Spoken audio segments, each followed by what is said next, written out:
धर्म प्रेमी सज्जनों तथा आर्य बंधुओं, मैं आप लोगों से वादा किया था कि रविवार 9 बजे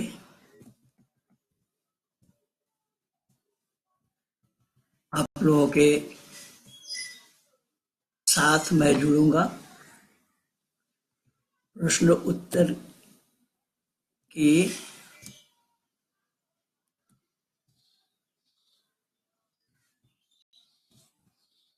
कला श्रृंखला में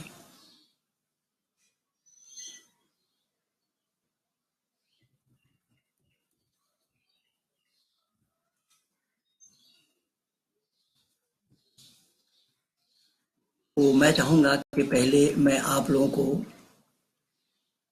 एक फोन आया है अभी अभी मेरे पास बहराइच से, और उनसे मेरी क्या वार्ता हुई है पहले आप उनसे सुने, फिर उसके बाद मैं आ रहा हूँ आप लोगों के सवाल जवाब में।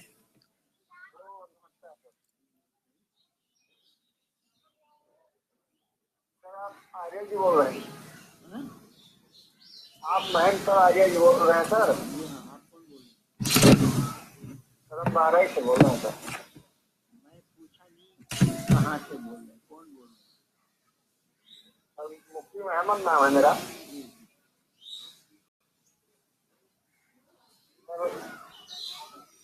आप जो है आपकी वीडियो जो आपने लगाई है सर बहुत अच्छी है, बढ़िया बढ़िया लगाए हैं, लेकिन सर थोड़ा आपको ये देख रहे हैं कि आप जो है दूसरे धर्मों के अपेक्षा इस्लाम पर ज्यादा जो है फोकस कर रहे हैं। आपने सही ढंग से नहीं देखा, 380 वीडियो लगा हुआ है।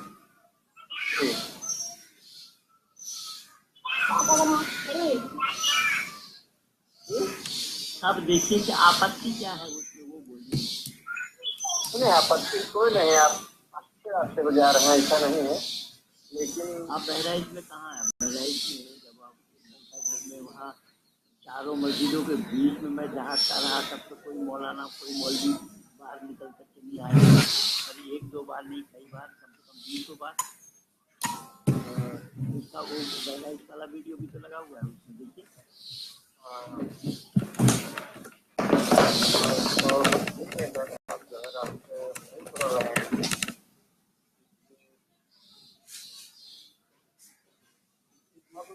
आपके बहराइच का जो कार्यक्रम है ना, बल्कि ऐसा बहुत कम जगह हुआ। मैं 35 साल से भारत में नहीं विश्व भर में घूम रहा हूँ, और ये जो आपके बहराइच का जो कार्यक्रम है वो बिल्कुल निराला है, क्योंकि चारों तरफ मस्जिद है उसकी। अब वो बड़ी आपके जामा मस्जिद भी बिल्कुल घंटाघर के गेट में ही है। वह जितने लोग आर्य समाजी जितने नहीं सुनते उससे ज्यादा आप लोग ही सुनते हैं। उसमें तो किसी को कोई आपत्ति नहीं हुई कभी, कोई आकर के ये नहीं बोला कि यहाँ गलत बोल गए आप, या ये सही नहीं है, या ये आप कुरान से बाहर बोल रहे हैं। आज तक तो कोई इस तरीके का कोई बता ही नहीं पाया। नहीं, हम इसे नहीं बता रहे हैं। हमारा कहने मतलब है कि जिससे हम देख रहे हैं किसी तरीके से हर समाज में है, धर्म का पूरी तरह पालन कोई कौम नहीं कर पा रही है। लोगों ने जानने का भी प्रयास नहीं किया तो पालन क्या करेंगे? धर्म के नाम से तो मैं, बल्कि मेरे फेसबुक में देखिए उसमें मैं लिखा हूँ,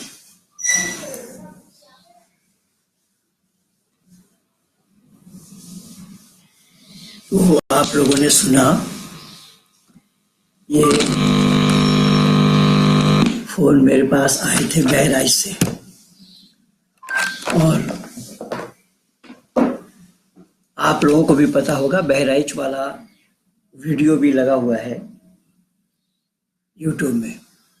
बहराइच में चारों तरफ मस्जिदें हैं, और उन्हीं मस्जिदों के बीच में एक दो बार नहीं कई बार मेरा प्रोग्राम हुआ है, कई वर्षों तक। और मस्जिदों में ना मालूम जितने लोग सामने बैठ करके नहीं सुनते हैं, उससे ज्यादा लोग मस्जिद में बैठ करके सुनते हैं। और आज तक किसी मौलाना ने बहराइच में ये नहीं कहा, ये नहीं बोला कि आपने ये गलत कहा है, आपने ये गलत बोला है। पिछले दिन उस बहराइच में एक घटना हुई, जो मेरा प्रोग्राम चल रहा था, कार्यक्रम चल रहा था टाउन हॉल में, और उसके गेट पर जाकिर नाइक की कुछ किताब लेकर एक व्यक्ति दुकान लगाए हुए थे। उसमें से 3-4 किताब उन्होंने मुझे पकड़ाया, और कुरान ईश्वरीय ज्ञान है, जिस जवाब मैं लिख रहा हूं, आप लोगों को मैं दिखा चुका हूं उस पुस्तक को भी, मेरे पास भेजा। अब उन किताबों का जवाब मैं दे चुका था। तो जब उन्होंने ये प्रचार किया है, वो जाकिर नाइक की किताब को लेकर के हमें भेजा और वहां दिखाया कि कुरान ईश्वरीय ज्ञान है, तो हमारे लोगों ने वेद ही ईश्वरीय ज्ञान है इसका एक बैनर लगा करके टांग दिया। और रात्रिकालीन कार्यक्रम में मैंने बोला, उन लोगों ने थोड़ा झमेला करने का प्रयास किया कि वेद ईश्वरीय ज्ञान है, ये क्यों लिखा गया? अरे वेद ईश्वरीय ज्ञान है तो लिखा क्यों नहीं जाएगा? तो उसमें उन्होंने बितंडा करने का प्रयास किया। तो मैंने, खुली चुनौती तो मेरी है ही पहले से, मैंने बोला कि भाई आओ मंच पे बैठ करके हम शास्त्रार्थ करते हैं कि वेद ईश्वरीय ज्ञान है या कुरान ईश्वरीय ज्ञान है। सामने कोई नहीं आया, और आज तक आप लोग देख रहे हैं कि सामने आने की हिम्मत इन लोगों में नहीं है, और सामने आने की हिम्मत ये नहीं जुटा पाए और ना पाएंगे। मैं तो कयामत तक समय दे रखा हूं। बाकी बात यह है कि जो इब्राहिम नाम का एक युवा जो वीडियो बनाए हैं उसमें, और उसके पास साधन है, उसके पास टेक्निक है, और उसने वीडियो को मेरे वीडियो के साथ अटैच करके डाला है, जिसमें उसने बोला कि तुलनात्मक इस्लाम का जो चेष्टा है कि जो रसूल की प्रॉपर्टी है या रसूल की जो परंपरा है, वो तो वेद में भी है। वेद में भी बिचौलिया, जैसा अग्नि, वायु, आदित्य और अंगिरा, ये बिचौलिया है, वैसा ही हमारा रसूल भी हमारा बिचौलिया है। हालांकि सवाल तो मेरा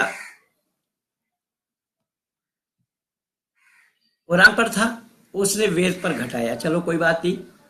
और उसने जो 4 सवाल किए हैं उसका जवाब मैं दे रहा हूं। उसका पहला सवाल, क्या वे ऋषि बिचौलिया नहीं थे? दूसरा है, क्या प्रमाण है कि उन ऋषियों की वाणी ईश्वरीय ज्ञान है? तीसरा, ऋषियों की जीवनी वेदों की अलावा विश्व के किस इतिहास में है?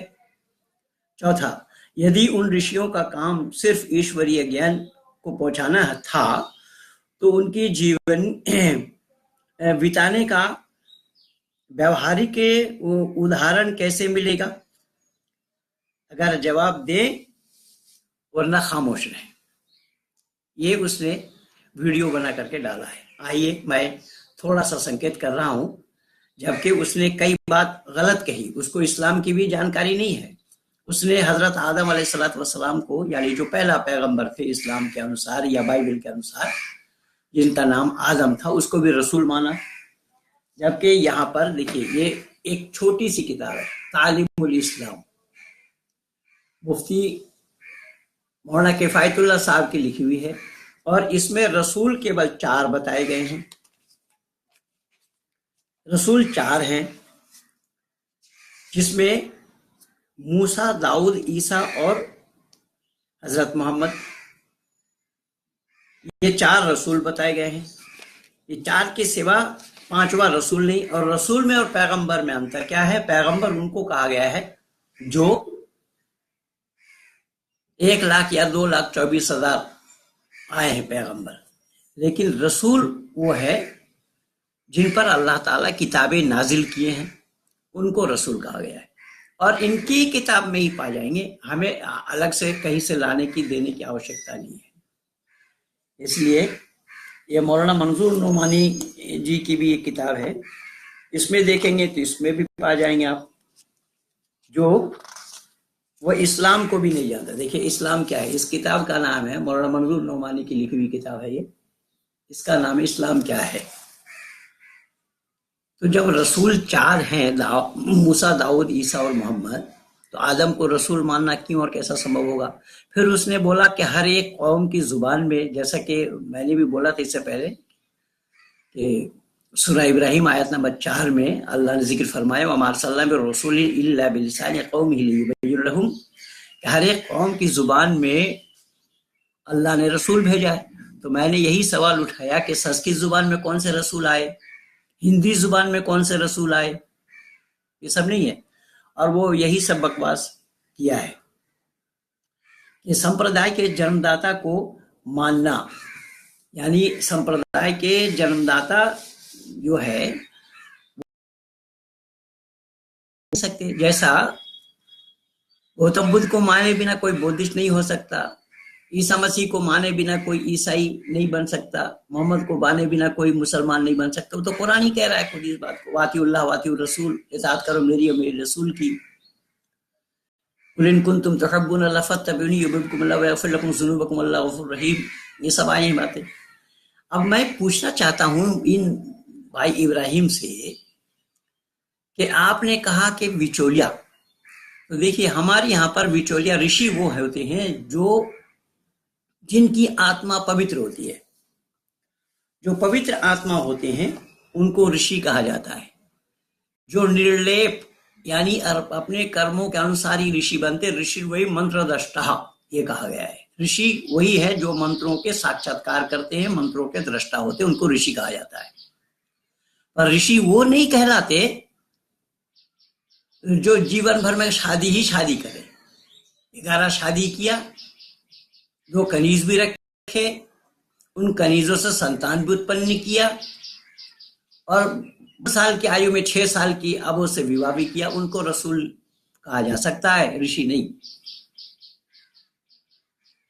तो इस तरीके से ये भेद है, पहली बात।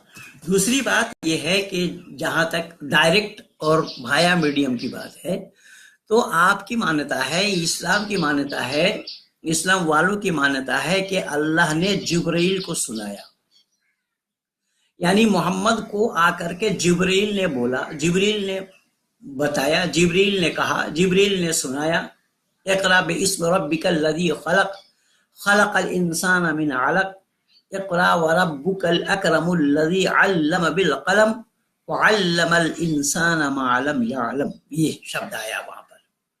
ये 5 आयत लेकर के आए जिब्रील कि पढ़ अल्लाह के नाम से, जिन्होंने खून के लोथड़े से इंसान को बनाया, और कलम से अल्लाह ने इंसान को ज्ञान दिया, इल्म दिया है। तो यहां तो मेरा सवाल पहले से ही है, उस सवाल को आपने टच नहीं किया, उन सवाल को आपने उत्तर देने का हिम्मत नहीं जुटा पाए, और ना उत्तर दे सकते आप। अगर जिब्रील ने आकर के मोहम्मद से कहा तो जिब्रील को मिला कहां, उसका हवाला दीजिए। तो कुरान डायरेक्ट हुआ या भाया मीडियम हुआ? यहां तो ऋषि, परमात्मा ने ऋषियों के हृदय में प्रकट किया। और आपको मैं बता देता हूं कि इन सच्चाई को जानने के लिए आपको यह पुस्तक पढ़नी चाहिए। यह ऋग्वेदाति भाष्य भूमिका ऋषि दयानंद कृत।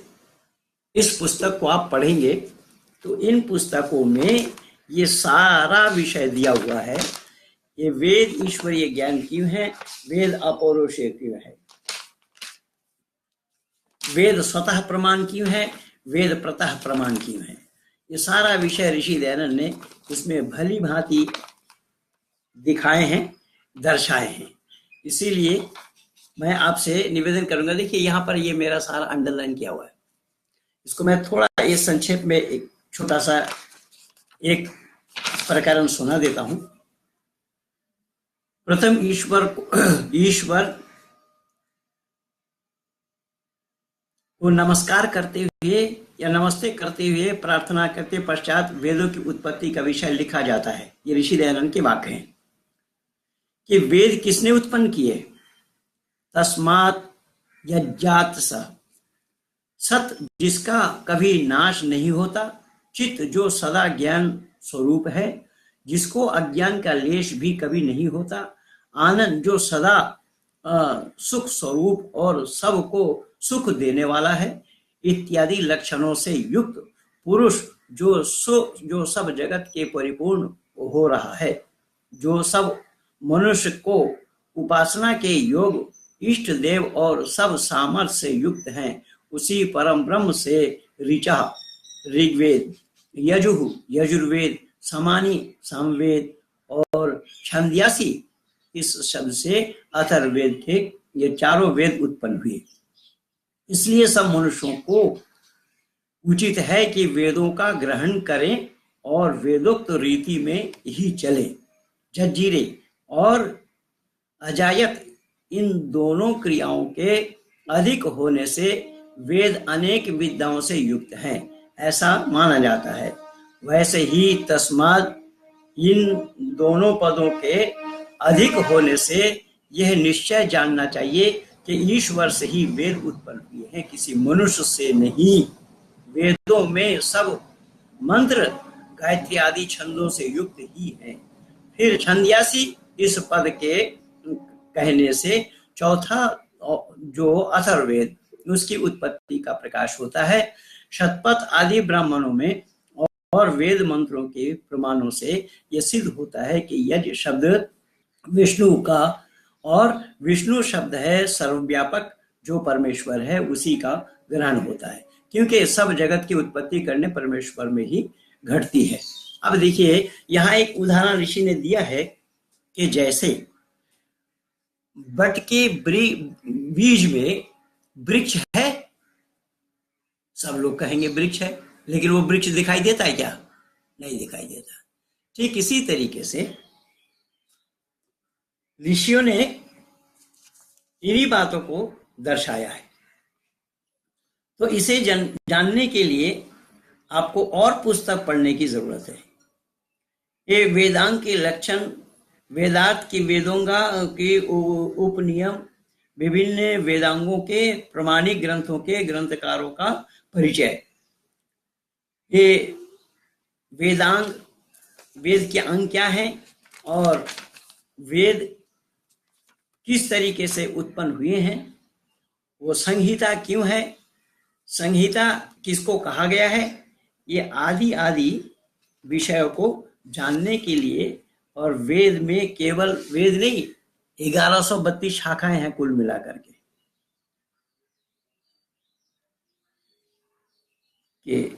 अर्थात छंद शास्त्र वेद के पादस्थनीय हैं। जिस प्रकार पुरुष पैरों से गति एवं स्थिति प्राप्त होता है, उसी प्रकार वेद भी छंदों में स्थित है। कल्प शास्त्र वेद के हाथ के समान उपयोगी है।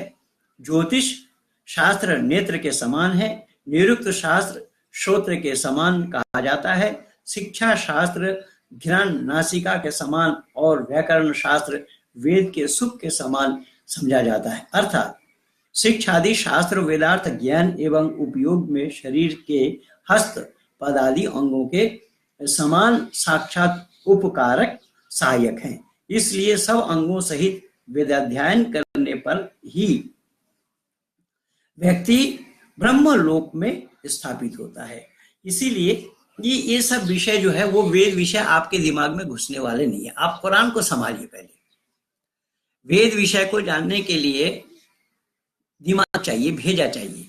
जो भेजा इस्लाम के पास आपने गिरवी रख रखा है। मैं पूछना चाहता हूं कि जिब्रील ने मोहम्मद को सुनाया, ये बात ठीक है, लेकिन जिब्रील को मिला कहां, वो बताइए ना। जिब्रील को किसने पढ़ाया, ये हवाला दीजिए ना एक बार।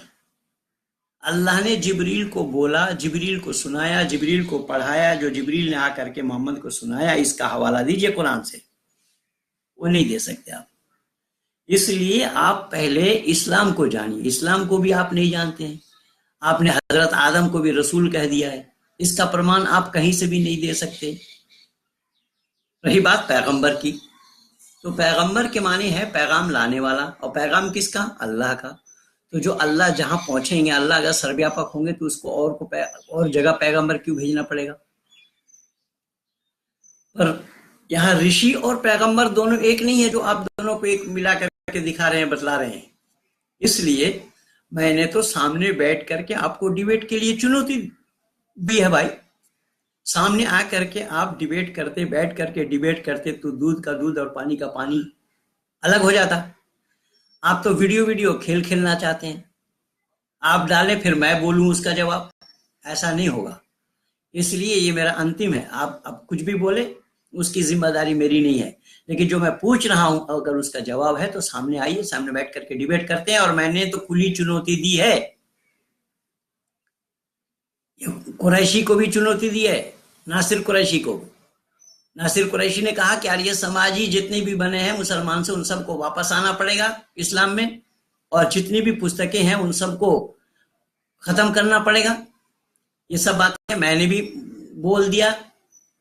तो इस्लाम को समाप्त करने के लिए तू भी जिम्मेदारी ले, तू भी ठेका ले, और तू जीतने की बात कर रहा है। जीत तो एक भी सवाल का जवाब तू नहीं दे सकता, क्या जीतेगा तू? हार जीत की बात तो बाद में है। पहली बात तो यह है कि सत और असत को दुनिया वालों के सामने उजागर करना, यह मानवता है, और मानव मात्र के लिए यह कर्तव्य है, सत को ग्रहण करना और असत को छोड़ देना, यह है मानवता।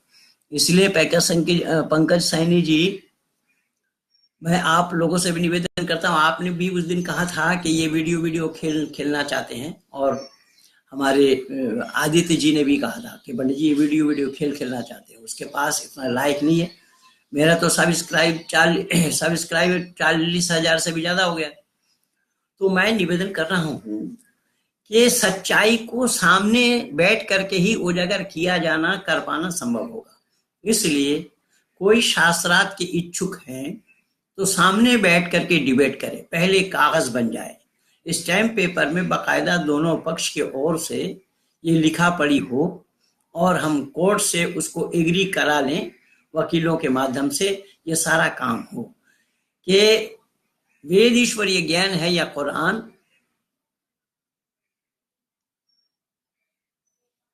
धर्म सत्य सनातन वैदिक धर्म है या इस्लाम, मानवता का पाठ इस्लाम में है या वेद में, और ईश्वर और अल्लाह दोनों एक है या अलग।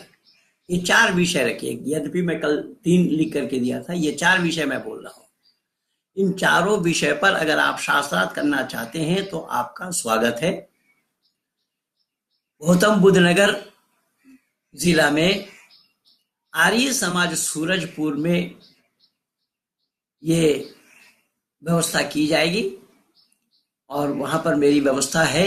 आप जब कहें, मैं तो आप लोगों को समय दिया था, पर आप लोग कोई सामने आने के लिए तैयार नहीं हुए, और बार बार निरंतर मैं मार्च में, अप्रैल में, मई में, जून में समय दिया, पर आप लोग सामने आने से कतरा रहे हैं।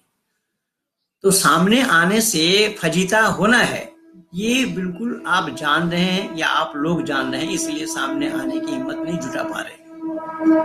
और सत्य वही होता है जो सर पर चढ़कर बोलता है, सत्य को कोई हरा नहीं सकता। इसलिए आप लोग सत्य का मुकाबला नहीं कर सकते हैं, अगर करते हैं तो आइए, आपका स्वागत है।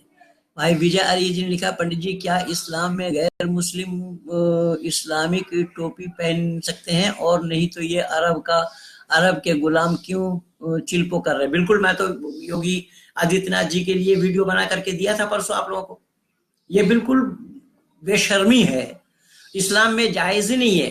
वहां तो कुरान में अल्लाह ने साफ मना किया है, इनसे दोस्ती तक न रखो, तो उनको टोपी पहनाने का क्या मतलब है? इसीलिए तो मैं बोला परसों कि एक टोपी पहनाने वाले मोहनदास करमचंद गांधी ही पर्याप्त थे, फिर ये भी टोपी पहनाने लगे। ये टोपी क्यों पहनाते हैं? और दुर्भाग्य यह है कि टोपी हिंदू ही पहनते, हिंदू को आता पता नहीं है। अगर मुसलमानों के पास टोपी ना पहने तो उनकी तौहीनी है, ये बताते हैं आलिम लोग। तो मैं उन आलिमों से पूछना चाहता हूं, तुम हो या तुम्हारे बाप हो, किस मंदिर में कब गया, किस मंदिर में चढ़ावा चढ़ाए, कब तुमने राम नाम का पट्टा गले में धारण किया? कब तुमने रुद्राक्ष के माला गले में पहने हिंदुओं के द्वारा? इस्लाम तो दकियानुसी का नाम है। इस्लाम मकर करने वालों का नाम है। धोखेबाजों का नाम इस्लाम है। धोखा देने का नाम इस्लाम है। और यही सब धोखाबाजी भारत भर में नहीं, संपूर्ण विश्व के आंगन में इन लोगों का ये धोखाधड़ी चल रहा है। अब जो लोग ये कह रहे हैं कि इस्लाम के साथ ये सब ताल्लुक नहीं है, तो सारे इस्लाम वाले ही आतंकवादी क्यों पकड़े जा रहे हैं? जो पकड़े जाते हैं वो इस्लाम वाले क्यों हो रहे हैं? और उसका विरोध आज तक किसी मुसलमान ने क्यों नहीं किया? ये सब बेकार और फजूल की बात है। इसलिए हमें इस्लाम को जानना पड़ेगा, इस्लाम को पहचानना पड़ेगा, कुरान को जानना पड़ेगा, अल्लाह के हुक्म को जानना पड़ेगा, मुसलमानों को नहीं। और ये क्या एक सपा का नेता जो बंबई में रहते हैं, क्या नाम उसका मैं भूल रहा हूँ, दूरदर्शन में वो भी बैठ करके बोल रहा था। जब संबित पात्रा जी ने उनसे पूछा कि भाई हिंदुओं के त्योहार कौन सा मनाते हैं, तो उसने बोला कि हम दीपावली मनाते हैं और गणेश पूजा में शरबत बांटते हैं। अरे वो मियाँ जी, इस्लाम में जायज है या नहीं पहले देख। इस्लाम में ये कतई हराम है। तू भले ही करता होगा क्योंकि बम्बई में तुझे रहना है उन लोगों के साथ।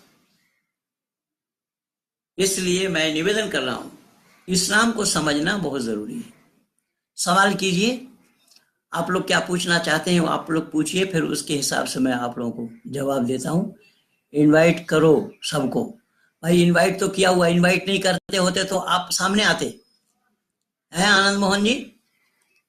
इनवाइट अगर हम नहीं करते तो सामने कैसे आते आप? तो पहले से इनवाइट किया हुआ है। कल मैं लिख करके भी दिया था 9 से 10 बजे तक मैं आप लोगों के बीच में रहूंगा लाइव में। सवाल पूछिए, क्या पूछना चाहते हैं? पवन जी ने ज्वाइन किया। ये त्रिपाठी साहब भी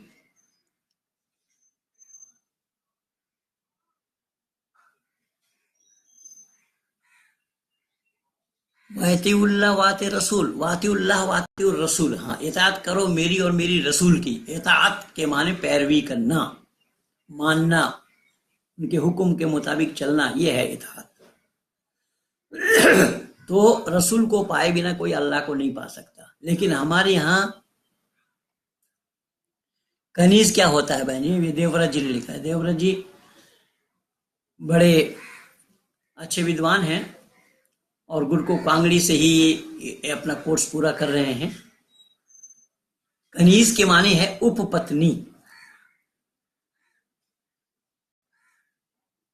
कनीज के माने उपपत्नी है देवव्रत जी। गुरु जी, मोक्ष के बाद जीवात्मा कौन से योनि में जन्म लेती है? तो मोक्ष के बाद जीवात्मा के जो कर्म होंगे उसी कर्म के अनुसार वो देवत्व को, जो मोक्ष को प्राप्त करेंगे तो ये जरूरी है कि वो देवता बनेगी, देवत्व को प्राप्त करते हैं। और देवता उन्हीं का ही नाम है जो देवत्व का गुण जिनमें हो वो देवता कहलाते हैं। देवता कोई आसमान से टपकते नहीं है, ना जमीन के अंदर से निकलते हैं। देवता वही होते हैं जो देवत्व का गुण जिनके अंदर में हो। जैसा मर्यादा पुरुषोत्तम राम 9.5 लाख वर्ष हो जाने के बावजूद भी हम लोग उनको याद करते हैं। तो देवत्व के गुण उनके अंदर में था, इसलिए उन्हें हम लोग याद करते हैं। योगेश्वर कृष्ण को भी याद करते हैं, उनके अंदर में यही देवत्व के गुण। अब कुछ लोग राम और कृष्ण को ही ईश्वर मान रहे हैं, वो गलत है। राम और कृष्ण को ईश्वर मानना वेद में निषेध है।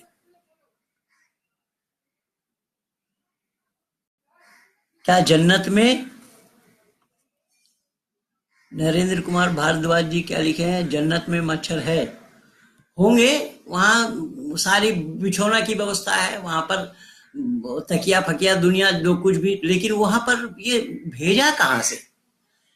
क्या ये सब तकिया फकिया खाट पलंग वहां बनाने का कोई कारखाना है या दुनिया से मंगवाए हैं अल्लाह? ये तो विचारणीय बात है, ये इस्लाम वाले नहीं जानते। आप लोगों को मैं एक और बात बता देता हूँ, वो नरेंद्र कुमार भारद्वाज जी कि वहां पर जन्नतियों को खिलाया पिलाया जाएगा, वो सब खाएंगे पिएंगे, लेकिन शरीर से निकलने का कोई रास्ता नहीं है। पिछले दिनों में एक मौलाना ने कहा कि पंडित जी आपको मालूम नहीं है। मैंने क्या मालूम होना चाहिए? बोले वो सब डिकार लेंगे तो डिकार से ही सब हजम हो जाएगा, उसको निकालना पड़ेगा नहीं। अच्छा बंधु जरा विचार करिए, ये कह रहे हैं डॉक्टर जाकिर नाइक कह रहे हैं कि वेद में कुरान में साइंस है। अब ये साइंस क्या है कि मानव खाए और निकाले ना, वो मानव का शरीर होगा कुछ और होगा, पहली बात। दूसरी बात ये है कि अगर डिकार से सब हजम हो जाएंगे तो बंधु जरा विचार करना, जो डिकार ऊपर से निकलने वाला होता है वो डिकार अगर नीचे से निकलने वाला हो तो, और निकलने का रास्ता नहीं है नीचे, तो क्या होना है? इसलिए कौन सी साइंस की बात है ये मुझे मालूम है। डॉक्टर भीमराव अंबेडकर के लिखे संविधान में भले ही आप ST SC OBC GN हो, लेकिन कुरान में केवल और केवल आप काफिर हो। हाँ ये तो बिल्कुल ठीक है, पर अंबेडकर की जो लिखी हुई संविधान है ना, अंबेडकर ने संविधान नहीं लिखा, ये भी गलत जानकारी आपके पास है। मेरे पास ये खजाना है। अंबेडकर क्या था, मैं बहुत बार बोल रखा हूं, अंबेडकर ने विश्वासघात किया है हमारे साथ, हम लोगों के साथ, सत्य के साथ भी विश्वासघात किया है। उसने सच्चाई को जान करके भी सच्चाई को नहीं अपना, वो बौद्धिस्ट बन गया। अंबेडकर अकेला थोड़ा ही संविधान लिखे थे, संविधान लिखने वाले 6 लोग थे, 6 विद्वान थे, तो उन लोगों का नाम क्यों नहीं लिया जाता और अंबेडकर का नाम क्यों लिया जाता है?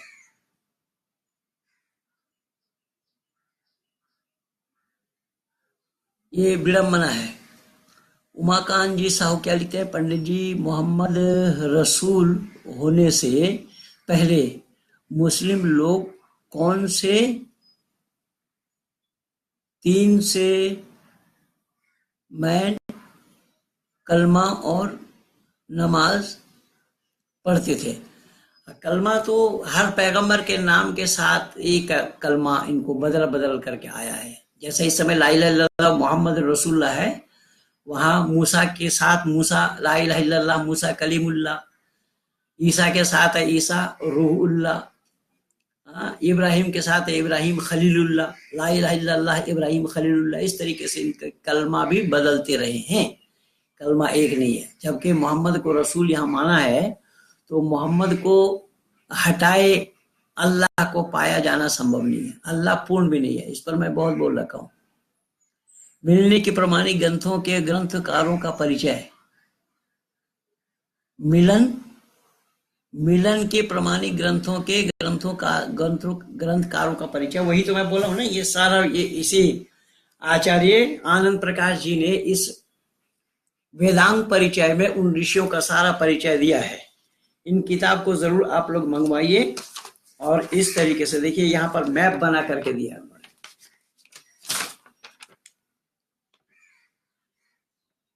उन सभी ऋषियों का परिचय दिया है। इस तरीके से है कि सब कोई दूसरा आपको बना बना करके दे, खोज करके दे, ऐसा भरोसा मत रखिए। खुद आप लोग भी प्रयास कीजिए, आप लोग भी जानने का प्रयास कीजिए, आप लोग भी जानकारी लीजिए। इस तरीके से ये सब ऋषियों का, ये उसकी शाखा उपवेद, ब्राह्मण, आरण्यक, कल्प, श्रोत, गृह, धर्मसूत्र, अनुक्रमणी, उपनिषद, प्रतिशाख, ये प्रतिशाख्य, इस तरीके से वेदांत क्या है कि शिक्षा, कल्प, व्याकरण, निरुक्त, छंद, ज्योतिष, ये सब ये उपांग है। सांख्य, योग, न्याय, वैशेषिक, मीमांसा, वेदांत। इस तरीके से वो वेदांत नहीं जो स्वामी विवेकानंद ने बनाया है, वो नवीन वेदांत है। वो तो वेदांत है भी नहीं। वेदांत हमारा 6 शास्त्रों में एक शास्त्र का नाम वेदांत शास्त्र है, वो वेद से अलग नहीं है, वेद सम्मत है। लेकिन स्वामी विवेकानंद की लिखी हुई जो नवीन वेदांत है वो वेद से अलग है, वैदिक मान्यता से अलग है, वैदिक सिद्धांत से अलग है। उन्होंने जीवात्मा को भी परमात्मा का अंश माना है कि प्रत्येक आत्मा अव्यक्त ब्रह्म है, ये लिखा है। उनको वेद के बारे में कुछ भी जानकारी नहीं थी। तो इस तरीके से आप पढ़ेंगे, पाएंगे, खुद मेहनत करेंगे। देखिए ये सारा विषय इन्होंने एक एक अक्षर खोल खोल करके रखा है। वेदों को जानने के लिए ये सब सहायक है, इनके बिना वेद का जाना पाया जाना संभव नहीं है। क्या है वेद मंत्र? ये देखिए, ये सब खजाना दिया हुआ है, सब खजाना हमारे विद्वानों ने जोड़ करके दिया है, हमारे विद्वानों ने शास्त्रों से निकाल निकाल करके दिया है। इसलिए इस पुस्तक को मंगवाइए और पढ़िए, फिर जानिए सच क्या है। मैंने ये ऋग्वेद आदि भाष भूमिका, इसमें भी मेरा अंडरलाइन किया हुआ है, ये ऋग्वेद आदि भाष भूमिका से हमारी एक पैराग्राफ केवल सुनाया है। इसलिए मैं निवेदन करूंगा, चाहूंगा कि हर व्यक्ति से, चाहे वो इब्राहिम हो या इस्माइल, ये इन सब किताबों को पढ़ने से ही सच्चाई का पता लगेगा। इन सब किताबों को पढ़े बिना वेद के सच्चाई का पता नहीं लग पाएगा और लगा पाना संभव भी नहीं होगा। इसलिए वेद के सच्चाई को जानिए, जानने का प्रयास कीजिए। लेकिन दुर्भाग्य तो यह है कि हिंदुओं ने ही वेदों और पुराणों में मोहम्मद ढूंढ निकाला। ये हिंदुओं की लिखी हुई किताब है भाई, ये हिंदुओं ने ही इन लोगों को बढ़ावा दिया है, ये हिंदुओं की बुद्धि मारी गई। पहले तो पंजाब यूनिवर्सिटी के रीडर थे वेद प्रकाश उपाध्याय, उसने लिखा है और उसको सबने फॉलो किया है। जाकिर नाइक भी उसी को फॉलो किया है। हाँ, अमीर जी लिखते हैं नमस्ते। नमस्ते जी। आनंद मोहन जी, हलाल कहते हैं वो मांस को हलाल बोलते हैं। तो मांस को हलाल बोले या किसको हलाल बोले, हलाल शब्द वहां कहाँ है यार? यानी जिंदा खाना हराम है और मरा हुआ खाना भी हराम है। तो ये खाते कब है? हलाल कैसे होता है? वो तो काट करके ही खाएंगे, वो तो कुरान ही गवाह है इसका। इन्नमा हर्रम अलैकुमुल मैतता वद्दमा वलहमल खिंजीर वमा उहिल्ल बिही लिगैरिल्लाह फमन इत्तुर गैर बागिन वला आदिन फला इस्मा अलैहि इन्नल्लाह गफूरुर रहीम। हराम किया गया तुम्हारे लिए मरा हुआ जानवर,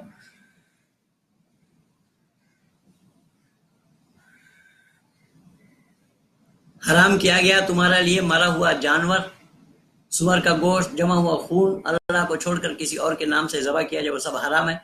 तो ये काटते कब है? काटने के बाद ही खाते हैं।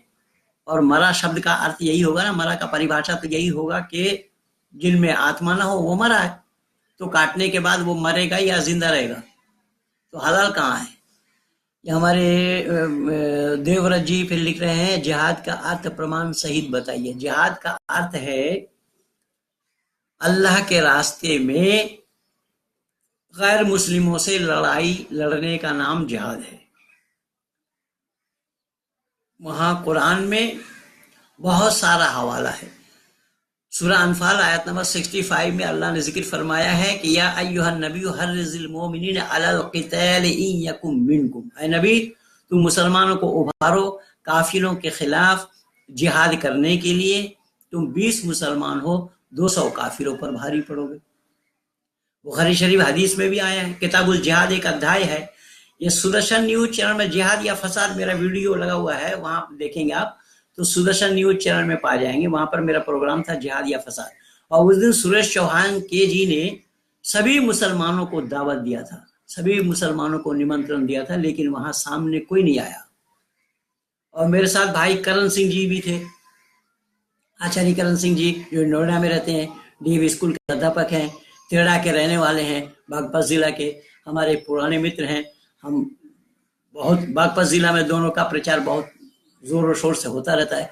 तो खैर, मैं निवेदन कर रहा हूं कि वहां पर उस वीडियो को देखिए। तो जिहाद का परिभाषा मैं किताब खोल खोल करके दिखाया हूं। ये रोहित निर्मल जी कहते हैं कि नमस्ते पंडित जी, कुरान में काफिर को मारने की बात है, वेदों में वेद निंदक को मारने की बात है, तो दोनों में एक गलत कैसे हो सकता है? अब इसको समझने का है। इसको आप देखेंगे, डॉक्टर अब्दुल्ला तारिक से जो मेरी डिबेट हुई है 2008 के 8 फरवरी में बुलंदशहर खाजपुर नया गांव आर्य समाज के छत के ऊपर, उसमें आप देखेंगे, उसमें मैं यही चीज उठाया। लेकिन वेद में मुसलमानों को मारो, ईसाइयों को मारो, बौद्धिस्टों को मारो, जैनियों को मारो, ये कहाँ है? वेद निंदक को मारो, वेद निंदक जो वेद की निंदा करता है। ऐसा अभी एक मुसलमान ने मेरे से पूछा फोन पे कि इंसान को मार रहे हैं और गाय को मारना उचित नहीं समझ रहे हैं। गाय को बचाने के लिए इंसान को मार रहे हैं। अब इन बेचारे को पता नहीं है, वेद में तो उपदेश है कि गाय मारने वालों को बिना विचार किए शीशे की गोली में उड़ा दो। यानी इंसान को मारना उचित नहीं, क्योंकि गाय मारने वालों को मारना अनुचित नहीं। ये सब जानना पड़ेगा। इसीलिए वेद निंदक को मारो, वहां पर जो वेद की निंदा करता है, जो वेद को नहीं मानता है, जैसा सुप्रीम कोर्ट है, सुप्रीम कोर्ट का आदेश को ना माने तो उसको फांसी लगेगी नहीं लगेगी। सुप्रीम कोर्ट का आदेश के जो ना माने, अवहेलना करे, तो उसको सजा मिलेगी या नहीं मिलेगी। बस वही बात है कि वेद सुप्रीम कोर्ट है, वेद सुप्रीम पावर है, ईश्वरीय ज्ञान है, ईश्वर उपदेश है। इसलिए जितेंद्र आर्य जी आपके सवाल मैं पूछता हूं कि मुस्लिम भाइयों ने मुझसे बात भी नहीं करते। अब भाई हैं आपके, आपने कैसे भाई बनाया जो आपसे बात ही नहीं करते? आपसे बात नहीं करते, वो तो करेंगे नहीं, क्योंकि आपने मेरे सवालों को उठाकर उनके सामने रखा। उनके पास जवाब होगा तब तो बात करेंगे, उनके पास जवाब कहाँ है? हाँ, हमारे अश्वनी जी कह रहे हैं कि भाई आप लोग इस वीडियो को शेयर, लाइक, सब्सक्राइब जरूर करना, कि जिससे कि और लोगों तक बात पहुंचे। पंकज सैनी जी के लिए मैंने अपने नंबर पे कमेंट में दिया है उनको वीडियो की कि मुझे कांटेक्ट करे, पर अब तक वो कांटेक्ट करेगा नहीं साहब, सैनी साहब, वो करेगा क्यों? उसके पास जवाब होगा तब ना आएगा। इसलिए मैं तो कयामत तक समय दे रखा हूँ। मेरी वीडियो को देखिए ना, वहां पर मैं तो कयामत तक समय दे रखा हूँ। कयामत से पहले हो सके तो जवाब दो, ये बोला हूं मैं। भाई लाल भरत जी को भी नमस्ते, इन्होंने भी ज्वाइन किया है, जो ये बनारस के रहने वाले हैं।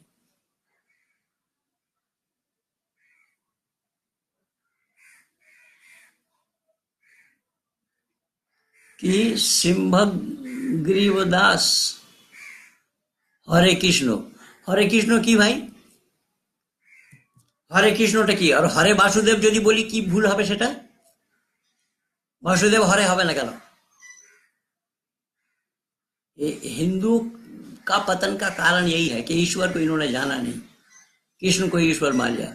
भगवान कौन है, भगवान क्या है, हम भगवान किसको जाने, किसको कहें? पंडित जी 2-4 उदाहरण देकर समझाइए। ओम पाल, ये एक नाम 2 बार आया है। ये भगवान किसको जाने, भगवान वो हैं, मैं पिछले सप्ताह भी बोला था, जो ऐश्वर्य गुण वाला हो उनको भगवान, परमात्मा उनको कहा जाता है। जो सृष्टि की रचना करे, उसको स्थिति में लाए, इसका प्रलय कर दे, उसका नाम ईश्वर है।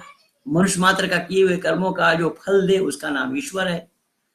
भगवान कोई भी हो सकता है, जो ऐश्वर्यवान है, ऐश्वर्यशाली है, ऐश्वर्य युक्त है, वो भगवान हो सकते हैं, लेकिन ईश्वर नहीं।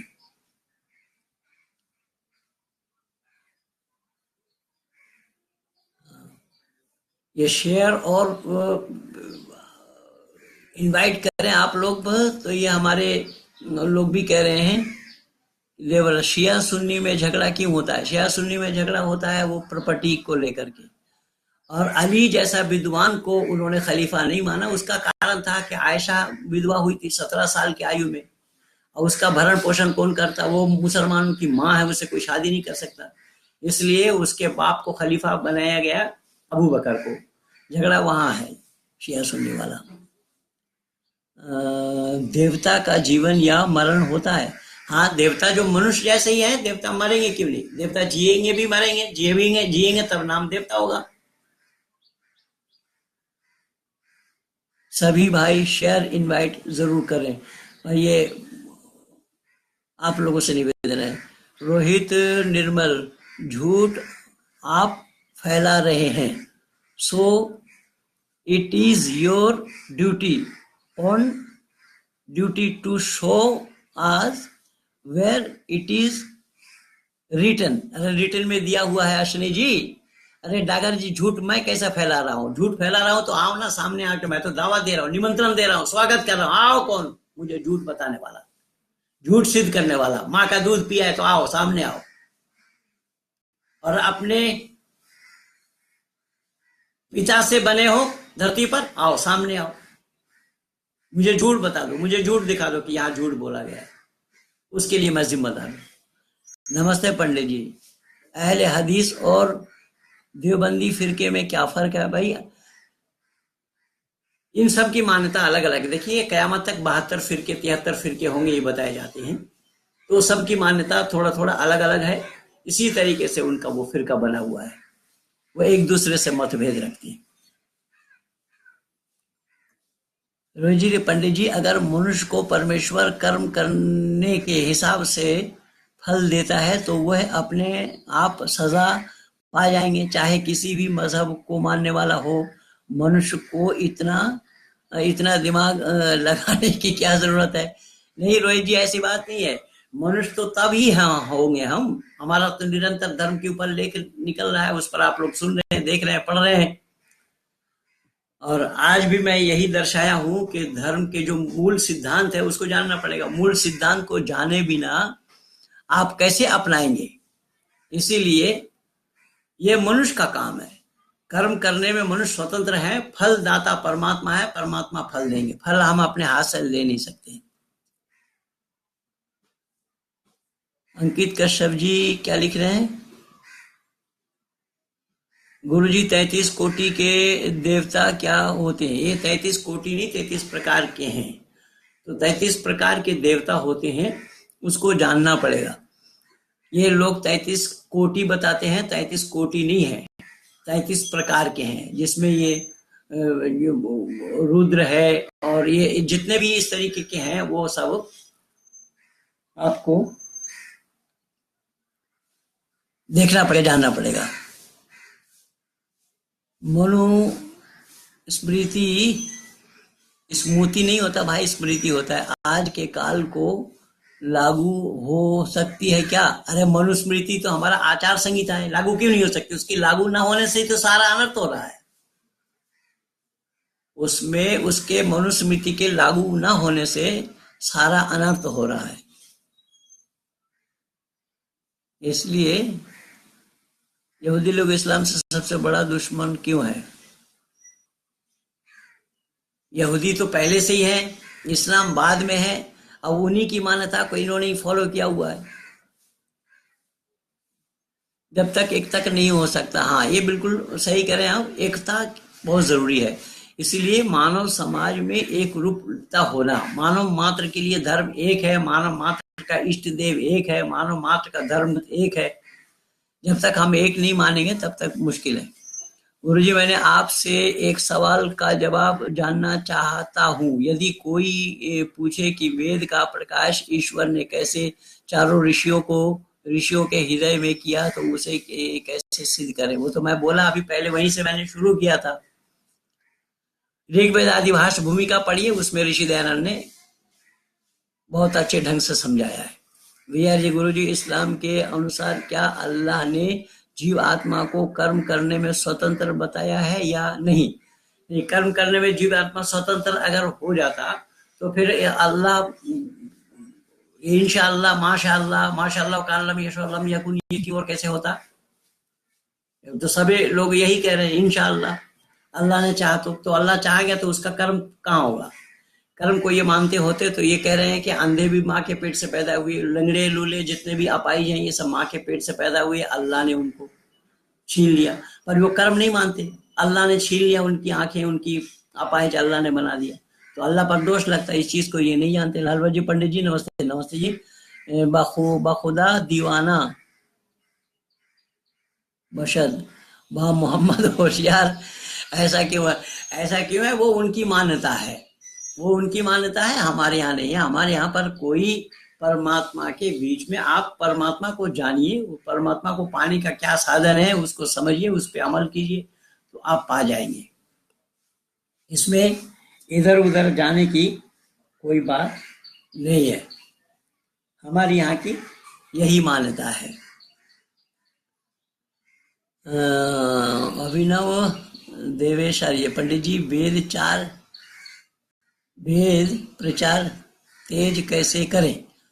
वेद प्रचार तेज कैसे करें? प्रयास कीजिए सब मिल करके, पर आप सब मिल करके कहाँ करेंगे? आपके कई खेमे में आप बैठे हुए हैं, कहीं आर्य समाज है, और आर्य समाज के रहते हुए भी कहीं कोई निर्माती सभा बना रहे हैं, कहीं कुछ बना रहे हैं, कहीं कुछ बना रहे हैं, सार्वदेशिक का अलग अलग आलाप हाँक रहे हैं, जो समर्थन करते हैं समलैंगिकता को, जो वंदे मातरम ना बोलने के लिए मुसलमानों को सुझाव दे रहे हैं, तो क्या वेद प्रचार करेगा? वेद प्रचार का तो ठेका ऋषि दयानंद ने ही आर्य समाजियों को दिया था ना। क्या आर्यों का परम धर्म है वेद का पढ़ना, पढ़ाना, सुनना, सुनाना? आर्यों का परम धर्म है। तो आप लोगों ने कहा उस ठेके को संभाल रहे हैं? तो सारा कार्य आर्य समाजियों का ही उल्टा हो रहा है। अब ये यहाँ वहां जलसा करते फिर रहे। अब ये अक्टूबर में जलसा करने के लिए आज शायद कलकत्ता आए हुए हैं, तो चंदा इकट्ठा कर रहे हैं। 2006 का हिसाब आज तक नहीं दे पाए। अब क्या कहाँ कहाँ आप बोलेंगे, किसको किसको बोलेंगे? बहुत ही अच्छी जानकारी सर, नमस्कार। ये हमारे निरपत महतो जी लिख रहे हैं। धन्यवाद जी निरपत जी, आपको महतो जी। बिना मोहम्मद के अल्लाह पूरा नहीं। हाँ बिल्कुल नहीं, बिना मोहम्मद के अल्लाह पूरा नहीं होगा। और पुनर्जन्म को भी नहीं मानते, और मोहम्मद को जहर खिला करके मार दिया गया, मतलब मिलेगा कि नहीं? मतलब उनकी अल्लाह कभी मिलेगा ही नहीं। फिर अल्लाह मिले या ना मिले, पुनर्जन्म पर मेरा वीडियो लगा हुआ है, यूट्यूब में देखेंगे। वहां पर मुजफ्फरनगर जिला में दतियाना एक जगह है, वहां पर मैं बोल रहा था, पुनर्जन्म पर ही कार्यक्रम था। दिन का, दोपहर का कार्यक्रम, हालांकि कार्यक्रम तो 4 दिन का रहा। तो दोपहर के कार्यक्रम में मैं पुनर्जन्म पर बोला। वहां पर एक मौलाना अपने आप को रोक नहीं पाए और मुझे पारितोषिक देने के लिए पहुंच गया। वो वीडियो भी लगा हुआ है, वहां देखेंगे। कुरान में भी पुनर्जन्म। यहाँ श्री कृष्ण शर्मा जी लिखते हैं, नमस्ते गुरुजी, मैं आपसे एक सवाल का जवाब जानना चाहता हूं कि यदि कोई पूछे कि वेद का प्रकाश ईश्वर ने कैसे चारों ऋषियों को हृदय में किया, वो कैसे सिद्ध करेंगे? भाई इसी पर ही तो मैं बोला। मैं इस वीडियो के प्रथम में आप सुनेंगे तो ये इब्राहिम को मैं जवाब देते समय वहां बोला हूँ। आचार्य चाणक्य के बारे में बताइए। आचार्य चाणक्य के ऐसे नीतिकार तो धरती पर आए भी नहीं है। आचार्य चाणक्य वाला नीति को अगर लोग अपनाते होते तो भारत की ये दशा ना हुई होती जो आज है। सुदर्शन सबसे अच्छा चैनल है। आनंद जी, आनंद मोहन जी लिखते हैं सुदर्शन सबसे अच्छा चैनल है। हाँ, वो थोड़ा सा हिंदूवादी है, स्पष्टवादी है, हिम्मती है, तभी तो महेंद्र पाल आर्य का प्रोग्राम कराते हैं। बाकी दूसरे कोई चैनल में महेंद्र पाल आर्य का प्रोग्राम कराने की हिम्मत ही नहीं है। चाहे वो सुभाष जी वाला चैनल क्यों ना हो, जी न्यूज, उसमें भी हिम्मत नहीं है। और ना G18, ना न्यूज 18 वालों के पास हिम्मत है। ये कहते हैं एक नंबर का चैनल। अरे एक नंबर है, 2 नंबर, तो एक नंबर का सवाल भी तो दिलवा दे वहां, तब ना पता लगेगा दुनिया वालों को कि एक नंबर कौन है। तो सब 2 नंबरी लोगों को बुला करके वहां पूछवाते उन लोगों को, उन लोगों से सुनते हो, तो एक नंबर कहाँ का हो जाएगा? एक नंबर की बातों को रखो तब ना पता लगेगा। वहां पर तो सवाल ही ढंग से नहीं किया जा सकता उन लोगों को। और एक को बोलने के लिए देता तो दूसरा चिल्पो करता है, वो रोकने की भी क्षमता उसको नहीं है। वो बोलने वाला उससे हाथ जोड़ता है, आप चुप रहिए, आप चुप रहिए, मैं बोलूं, आप चुप रहिए, मैं बोलूं। क्यों? उस एंकर की जिम्मेदारी नहीं है जिसको बोलने के लिए दिया है वो बोले, दूसरा जो बोल रहा फौरन उसके माइक बंद करवा दे। ये तमीज ही नहीं जानता, एक नंबर का चैनल है। बकवास कर रहा था। पंडित जी ये हमें बताइए शिया और सुन्नी में क्या भेद है? मैं बोला तो पहले ही, वो संपत्ति की बात है, संपत्ति की झगड़ा। पंडित जी नमस्ते, आपने हजारों की तादाद में मुसलमानों के द्वारा हिंदू धर्म में शामिल करवाकर बहुत बड़ा परोपकार किया है। भाई साहब ये मैंने क्या किया? मैं तो केवल सत्य को उजागर किया हूँ कि एक ही धर्म है मानव मात्र के लिए, जिसका नाम है सत्य सनातन वैदिक धर्म। मानव के लिए धर्म का अनेक होना संभव नहीं है। उसी पर ही निरंतर मेरा पोस्ट 4-5 दिन से फेसबुक में पेज में मेरे पास जाएंगे, उस पर मैं लिख करके दे रहा हूं कि मनुष्य मात्र का एक ही धर्म है। धर्म को तो लोगों ने दुकान समझ लिया है, इस दुकान में नहीं, उस दुकान में, उस दुकान में नहीं, उस दुकान में, ये बदलते रहते दुकान। लेकिन ऐसा होना संभव नहीं है। पर ईश्वर पर आरोप लगेगा, दोष लगेगा। नमस्ते पंडित जी। आदित्य जी नमस्ते। पंडित जी नमस्ते।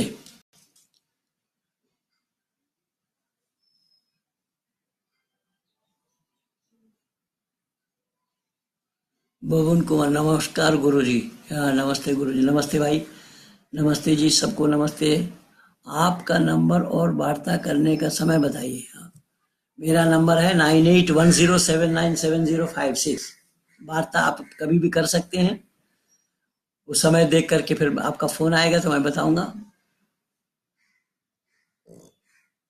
सम्राट अशोक के बारे में क्या बताएंगे? सम्राट अशोक ने तो यही परिपाटी किया है, उसी बेस पे तो सोनिया गांधी प्रधानमंत्री नहीं बन पाई। ये कांग्रेसी कह रहे हैं कि सोनिया गांधी प्रधानमंत्री पद को छोड़ दिया, ठुकरा दिया, बहुत बड़ा काम किया। अरे मौलाना नहीं, अबुल कलाम साहब जो हमारे राष्ट्रपति थे, उन्होंने साफ कह दिया था। हाँ, ये तरीका वही सम्राट अशोक का ही दिया हुआ था। सम्राट अशोक ने ये परिपाटी दी और हमारे भारतीय संविधान के आधार पर उसी पर ही आ रहा है बेस। वही हमारा कि जो विदेशी मूल की हैं वो कभी भी हमारे इस देश के प्रधानमंत्री नहीं बन सकते, इसलिए सोनिया गांधी नहीं बन पाई। बंधुओं, ये आप भारतवासियों को पता होना चाहिए। पर कांग्रेसी यहाँ प्रोपेगेंडा कर रहे हैं कि सोनिया गांधी ने प्रधानमंत्री पद को ठुकराया। अरे पद को क्या ठुकराएगा? वो प्रधानमंत्री बनने के लायक है ना, उसका बेटा बनने के लायक है। ये लल्लू भी नहीं बन पाएगा, देख लेना आप। कुछ कुरान की वो आयतें बताइए जिसमें मांस खाने की मना हो। तो मैं वो तो बोला ना, इन्नमा हर्रम अलैकुमुल मैतता वद्दमा वलहमल खंजीर, सूरह बकर में है, सूरह मायदा में है। मांस खाना तो मनुष्य का स्वाभाविक भोजन नहीं है। अभी पिछले दिन एक फोन आया था, उसमें एक मांसाहार के ऊपर सवाल किया था, उसको मैं जवाब दिया हूं और यूट्यूब में मेरा वीडियो लगा है, आप उसको देख लेना कि मांसाहार करना मनुष्य का स्वाभाविक भोजन नहीं है। ये मैं बोल रखा हूं। क्या कुरान और हदीस में कहीं बलात्कार को जायज करार दिया गया है? नहीं, बलात्कार को जायज नहीं दिया गया है। पंडित जी ओम नमस्ते जी। पंडित जी नमस्ते। ठाकुर शैलेंद्र जी, अमीर भाई नमस्ते। नमस्ते सबको, नमस्ते। ये श्री कृष्ण शर्मा, फिर ये सवाल घूम कर क्या आ रहा है? ये सब आप लोगों ने बोल लिया था और फिर वही सवाल घूम कर क्या आ रहा है?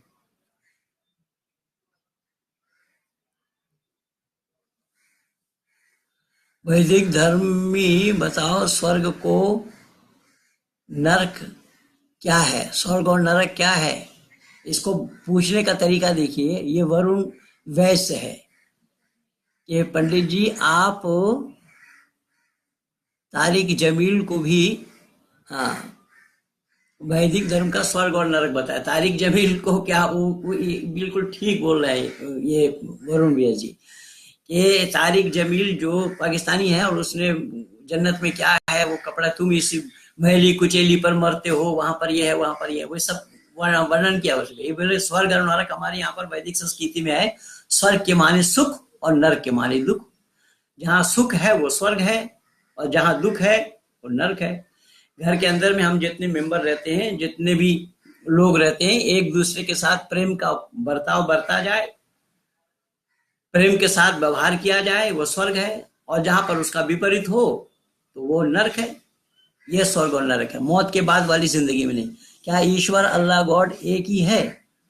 मजहब ही नहीं सिखाता आपस में बैर रखना। ये अल्लामा इकबाल सरासर झूठ बोला है और इसी झूठ का पुलिंदा आज दुनिया में लोग ढोए फिर रहे हैं। और मोहनदास करमचंद गांधी जैसे एक अपरिपक्व व्यक्ति जो कुरान को जानता भी नहीं था, उन्होंने बोला है ईश्वर और अल्लाह दोनों एक नाम नहीं है और न दोनों का एक होना संभव है। मैं एक दो उदाहरण दे रहा हूं, ऐसे बहुत सारे भरे पड़े हैं। मैं अपनी पुस्तक में भी लिखा हूं और मेरी पुस्तक में भी आप लोग पा जाएंगे, लेकिन पुस्तक मंगवाना भी तो नहीं चाहते आप लोग। अल्लाह जिसको चाहता है उसको रोजी देता है। इन्नल्लाह यर्ज़ुक़ु मन यशाअ बिग़ैरि हिसाब, ये कुरान का कहना है। जिसको चाहता हूं मैं बेहिसाब रोजी देता हूं। और परमात्मा का उपदेश है कि जितना तुम रोजी वाला काम करोगे मैं उतना दूंगा, और ज्यादा दूं तो औरों के साथ अन्याय होगा। और परमात्मा के पास अन्याय का दोष लगे तो परमात्मा नहीं हो सकता। कुरान का कहना है वा तुइज़्ज़ु मन तशाअ वा तुज़िल्लु मन तशाअ बियदिकल खैर इन्नका अला कुल्लि शैइन क़दीर। अल्लाह जिसको चाहता है इज्जत देता है, जिसको चाहता है बेइज्जत करता है, क्योंकि वो कादिर मुतलक है, जो चाहता है सो करता है। ये परमात्मा का काम नहीं है। परमात्मा कोई इज्जत वाला काम करेगा तो वो इज्जत पाएगा, ये इज्जत देना परमात्मा का काम नहीं है। बेइज्जती करना, कोई बेइज्जती वाला काम करेगा उसकी बेइज्जती होनी है, ये काम परमात्मा का नहीं है। इसलिए ईश्वर और अल्लाह दोनों का एक होना क्यों और कैसा संभव होगा? ईश्वर न्यायकारी है और अल्लाह न्याय को जानता ही नहीं है। बेतहासा किसी को रोजी दे देना ये अन्याय है, या अल्लाह इसको जानता नहीं है। और फिर उसी अल्लाह को अलीमुन कहा गया है। जो 99 नाम बताए गए हैं उसमें एक नाम अलीमुन कहा गया। अलीम के माने जानने वाला। अल्लाह अगर जानने वाला था या जानने वाला है तो क्या अल्लाह ये जानता था कि आदम को सीधा नहीं करेगा इब्लीस? या जो इब्लीस जमीन से लेकर 7वां आसमान तक सब जगह सीधा किया, इबादत की, अल्लाह ने सारा घुमाया, उसको अर्श मुअल्ला तक दिखाया कि उसको इब्लीस कहना पड़ेगा अल्लाह को। क्या अल्लाह को जानकारी थी पहले से? आदम को इतना समझाने के बावजूद भी, मना करने के बावजूद भी आदम उस फल को खाएगा, या अल्लाह को जानकारी थी पहले से? फिर अल्लाह जानने वाला कहाँ होगा? ये सब दोष परमात्मा पर लगना संभव नहीं है। ये सब दोष अल्लाह पर लगा है। इसलिए परमात्मा पर दोष लगे तो परमात्मा का होना भी संभव नहीं है। यही कारण बना कि मजहब अलग है और धर्म अलग है। धर्म का काम है मनुष्य को मनुष्य से जोड़ना और मजहब का काम है मनुष्य से मनुष्य को जुदा करना। गुरु जी, क्या रावण को चारों वेद कंठस्थ थे? ऐसा ही कहा जाता है। 4 वेद 6 शास्त्र उसको याद था, लेकिन आचरण नहीं था। दशानंद जो बोला गया या 10 मुंडी जो लगाए गए हैं, 10 मुंडी किसी व्यक्ति का नहीं होता, क्योंकि वो सो नहीं सकेगा, नाक दब जाएगी। तो 10 के माने 4 वेद और 6 शास्त्र का ज्ञाता होने के कारण ही उसको 10 सिर माना गया है। इसके अतिरिक्त और कुछ भी नहीं है। पंडित जी, आप महान है। एक प्रश्न है कि ये लोग में, इन लोगों में देवता आता है, उसका क्या लॉजिक है? ये देवता फिरता कुछ नहीं आता है। मेरे सामने लाइए कौन देवता है, मैं दिखा देता हूँ। ना देवता है ना जिन है। इस्लाम वाले बोलते हैं जिन सवार हो गए हैं, ये सवार हो गए, वो सवार भी। सवार फवार कुछ नहीं है। वो सब खून में मिठास के कारण वो फालतू देखने लगते हैं, फालतू बोलने लगते हैं। वो एक डिजीज है, मरीज है। पंडित जी, चौदहवीं के चांद के बारे में बताइए। चौदहवीं के चांद वो किताब है जो सत्याप्रकाश के जवाब में मौलाना सनाउल्लाह ने हक प्रकाश लिखी थी। उस हक प्रकाश के जवाब में पंडित चमुपति एमए ने 14वीं के चांद वो पुस्तक लिखी है, जिसका जवाब इन लोगों के पास नहीं हुआ और ना आज तक ये जवाब दे पाए। जवाब देना भी संभव नहीं होगा इनका।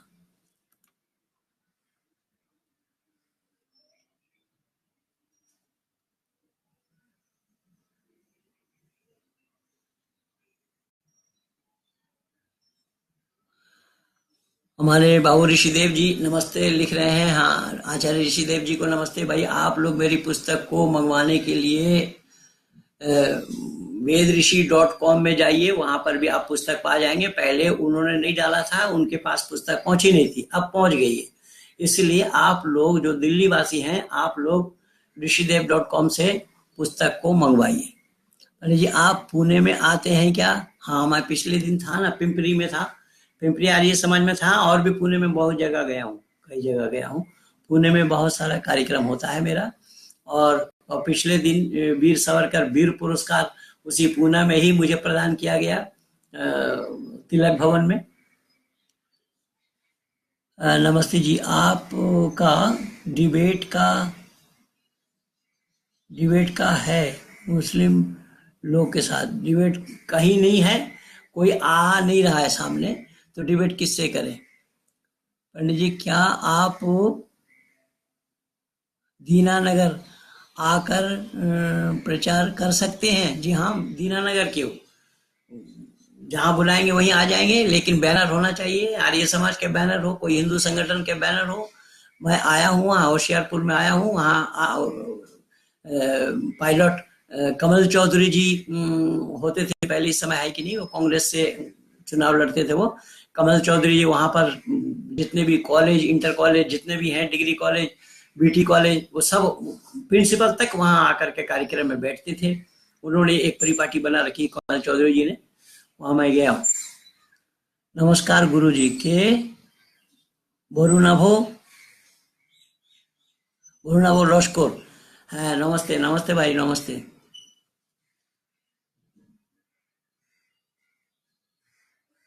जाकिर नाइक की इस बात की क्या जवाब है?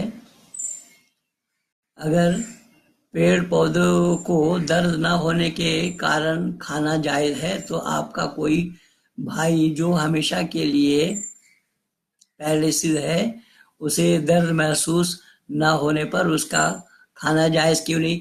तो खाओ ना, तुम्हें कौन मना कर रहा है? मानव का मांस खाओ, जाकिर नाइक को बोलो, जाकिर नाइक के अब्बा को बोलो और उनके सारे अनुयायियों को बोलो, मनुष्य का मांस खाए, कौन मना कर रहा है? पर इसको जानने के लिए भेजा, उसको तो मैंने एमबीबीएस मुन्ना भाई बोल करके छोड़ दिया भाई, और उसी जाकिर नाइक की बात उठा करके ले आया सामने। जो जाकिर नाइक मुझे 3 बार समय दे करके पीछे भागा। जयेश पटेल के साथ वार्ता मेरी वहां है, यूट्यूब में लगा, उसको पूछिए।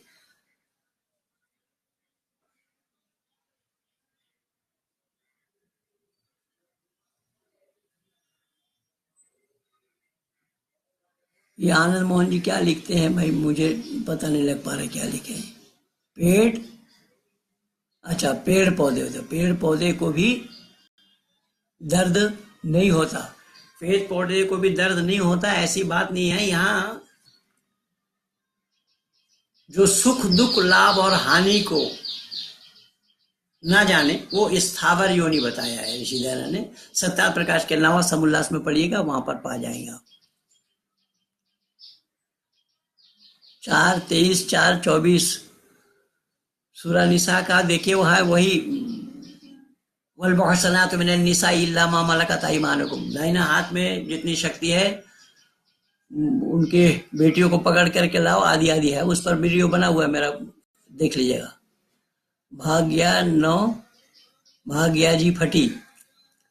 अब कौन जी फटी या जे फटी वो तो मुझे नहीं मालूम, लेकिन हाँ सामने आने की हिम्मत नहीं हुई।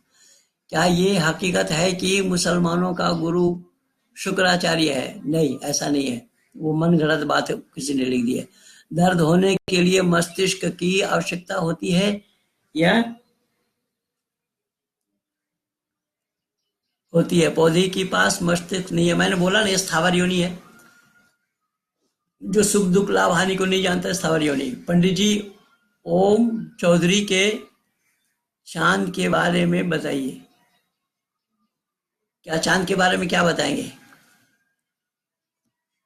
पंकज सैनी जी, सभी मित्रों से अनुरोध है कि YouTube पर पंडित जी के चैनल से जुड़े और सब्सक्राइब भी करें, धन्यवाद।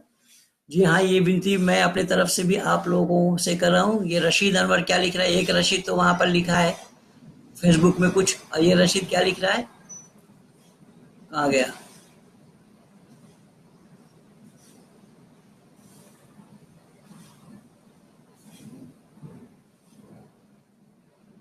रशीद अनवर क्या लिख रहा है? कायनात कैसा बना है? अरे तुमने कल लिखा था, कल जवाब तो दिया है तुझे, फिर यहाँ आ गया समय खराब करने के लिए। मैं वेद से जानना चाहता हूँ, उसको वेद से पहचान जाने को, उसको वेद लिखा जाता है या वेद लिखा जाता है, पहले इसको सीख। इसलिए तो मैंने बोला ना कि पहले ओ आ सीख, स्वर जान पहले। ये तो तेरे अब्बा जाकिर नाइक को भी बोल रखा हूं मैं, जो स्वर नहीं जानता वेद पढ़ने के लिए आ गए। देखिए इसको, इसने वेद का स्पेलिंग लिखा है WAYD। अब ये पढ़ा लिखा है या जाहिल के जाहिल है बताइए? जब इनके अधीन आए कि ही पढ़ने लिखने से कोई ताल्लुक नहीं रखते थे, तो ये कहां से जानेंगे पढ़ाई लिखाई? ये वेद का स्पेलिंग लिखा WAYD, क्या तमाशा बना रखा है। ऋषि आचार्य, क्या आर्य समाज हिंदू धर्म में कोई भी एकता ला पाया है? खंडन ही करने से कभी एकता संभव है? अरे खंडन किसको कह रहे हो भाई? हम खंडन किसी का नहीं करते हैं। खंडन के माने तोड़ना। आर्य समाज किसी का खंडन नहीं किया है। आर्य समाज यथार्थ बातों को रखा है। ऋषि दयानंद ने यथार्थ चीजों को उठाकर रख रखा है। खंडन हमने, वेद में मूर्ति पूजा नहीं है, तुम मूर्ति पूजा करते हो, तो खंडन तुमने किया या हमने किया है? मूर्ख कहीं का, हम पर दोष लगा रहे हो। आर्य समाज में खंडन नहीं है, आर्य समाज में यथार्थ चीजों को उठा करके रखने का है। आर्य समाज सच्चाई को उठा करके रखता है। वेद सच्चाई का प्रतिपादन करता है, वेद सत्य को प्रचारित प्रसारित करता है, और तुम उस सच को छोड़ रखे हो। वेद में मूर्ति पूजा नहीं है, मूर्ति पूजा करना तो खंडन तुमने किया है या हमने किया है? अब आचार्य भी लिख रहा है।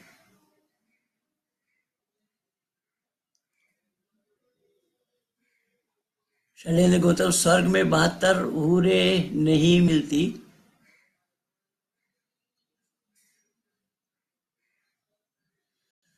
भाई 70-72 की संख्या कहीं नहीं है। ये सत्यप्रकाश जी नमस्ते लिख रहे जी, नमस्ते जी। पंकज सैनी, एक ईश्वर को माने बिना एकता कैसे संभव होगा? हाँ, और हिंदू अनेक ईश्वर मानते हैं, तो अब ये एक धर्म ईश्वर, देखिए अब ये हमें जवाब देने की आवश्यकता नहीं है, हमारे बच्चे ही जवाब दे देते। ये सैनी जी ने क्या लिखा, देखिए, आप एकता चाहते हैं तो एक ईश्वर को आप मानते नहीं हो, आप 50 देवी देवता को ईश्वर मान रखे हो, ईश्वर बता रहे हो, कृष्ण को ईश्वर बता रहे हो, राम को ईश्वर बता रहे हो, तो तुम्हें खुद एकता लाओ ना अपने में, फिर औरों के लिए कहो। तुम अपने में एकता ही नहीं ला पा रहे, अपने में एक ही नहीं हो पा रहे, तो औरों से क्या कहोगे भाई?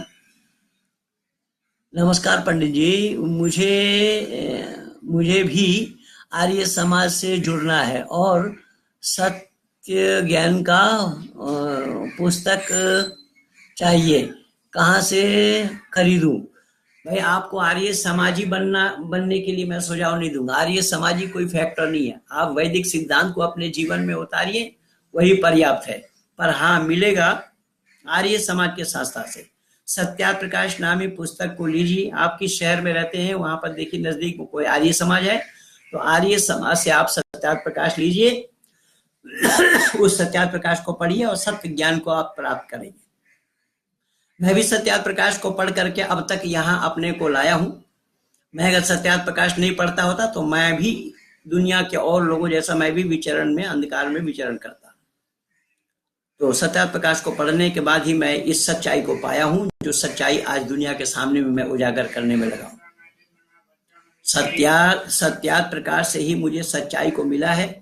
मैंने धर्म को जाना, परमात्मा को जाना, राष्ट्र को जाना, राष्ट्रीयता को जाना, ये सब वैदिक संस्कृति को अपनाने के बाद। इस तरीके से वैदिक संस्कृति को अपनाइए। आर्य समाजी बनना जरूरी नहीं है। आर्य समाजी बन करके क्या करेंगे? वो आर्य समाजी देखिए ना, ये आपस में ही लड़ रहे हैं, केस सुप्रीम कोर्ट तक केस चल रहा है। ये आर्य समाजी एक दूसरे के साथ सब चौधरी बनना चाहते हैं, जबकि पद एक है। यहाँ चौधरी बनने की झगड़ा, और इसी तरीके से कोई कहीं उत्सव मना रहे, कोई कहीं उत्सव मना रहे हैं। ये लोग यहाँ वहां उत्सव मनाते रहे हैं, तो ये लोग अब गुरुकुल कांगड़ी में मना रहे हैं। गुरुकुल कांगड़ी को भी जो जबरदस्ती इन्होंने कब्जा किया है, क्योंकि कुछ कब्जा इनका है, कुछ कब्जा उनका है। ये सब कब्जाने की बात है, और कुछ कब्जाने के लिए फौज तैयार करने में लगे हुए हैं। ये सब हो रहा है। आर्य समाजी, इसीलिए आर्य समाजी बनना नहीं है, वैदिक विचारधारा को अपने जीवन में उतारना है। वैदिक विचारधारा को अब जान करके उस पर अमल करना है। राम जैसा, रावण जैसा नहीं कि जानते अनेक थे, जानते खूब थे, अमल नहीं था। ऐसा नहीं होगा। राम जितना जानते थे उतना अमल करते थे। इसीलिए आपको यहाँ आचरण की बात है। इसलिए आचार ही न पुनंति वेदा, वेद में भी आया है, जिसका आचरण सही नहीं है वेद भी उसको ठीक नहीं कर सकता। ऐसा ही अनेक बहुत कुछ उदाहरण है। मैं 35 साल में इन लोगों के बीच में घूमा हूँ, देखा हूँ, जाना हूँ, परखा हूँ। मैं नहीं बोलूंगा, मुझसे मत बुलवाइए। और मैं मरने से पहले कहीं लिख करके गया तो बात अलग है। आर्य समाज में क्या देखा, क्या पाया। नमस्ते जी, कैसे हैं आप? मुझे ये पूछना है कि फरिश्ते मेल होते हैं कि फीमेल? हाँ, उनके में भी बच्चे होते हैं, वहां मेल फीमेल दोनों में ही होता है।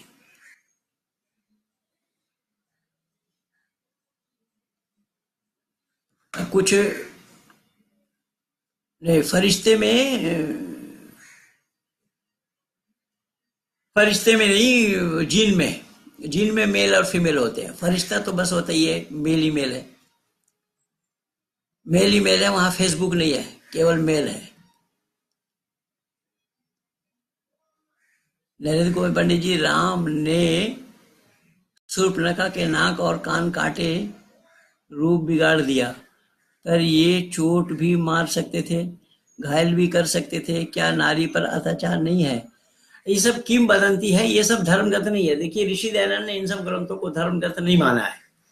वो केवल काव्य है, ये हमारा इतिहास है कि वहां पर महाकाव्य है। कुछ बातों को वहां पर लोग मिलाया गया। मिलाने में तो सत्यार्थ में भी मिलाने में लोगों ने संकोच नहीं किया, मनुस्मृति में मिलाने में संकोच नहीं किया। तो वहां रामायण में मिलावट नहीं है, ये कैसे जानेंगे आप?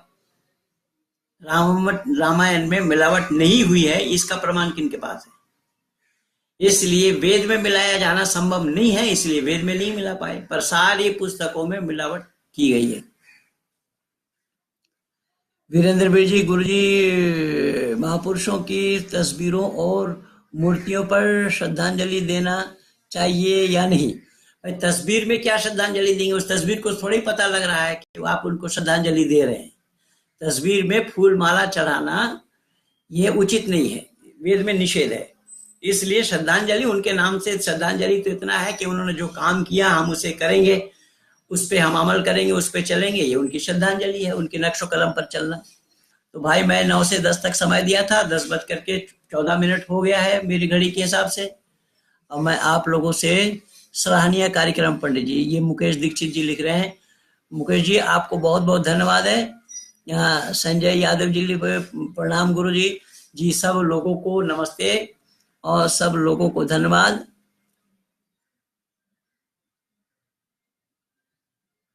ये देखिए रशीद ने फिर क्या लिखा है, व्याद से ही बताओ। फिर या अब वो डब्ल्यू लिखा था, अब BYAD लिखा है। देखिए अरे जाहिल, मेरे स्कूल में आकर के पढ़ ले नालायक मोर कहीं का। वहां बी नहीं है, वी है, VED, वेद लिख करके देख। तो जानना नहीं, जानना है सृष्टि उत्पत्ति विषय को। उसमें यूट्यूब में मेरा एक वीडियो लगा हुआ, उसको सुन वहां पर, मोर कहीं का। द क्रिएशन ऑफ साइंस के नाम से है, सृष्टि विज्ञान के नाम से है, यूट्यूब में लगा हुआ है, उसको सुन। वेद के आधार पर सृष्टि का नियम क्या है उसमें मैं बोला हूं, गधा कहेगा। ये पढ़े लिखे बताते हैं अपने को। तो पढ़े लिखे होंगे कहां से यार? इनके आदि नायक ही तो पढ़ने लिखने से कोई ताल्लुक नहीं रखते, तो ये कहां से पढ़ेंगे? ये तो सीमित दायरे के अंदर में है, कहां जानेंगे पढ़ाई लिखाई?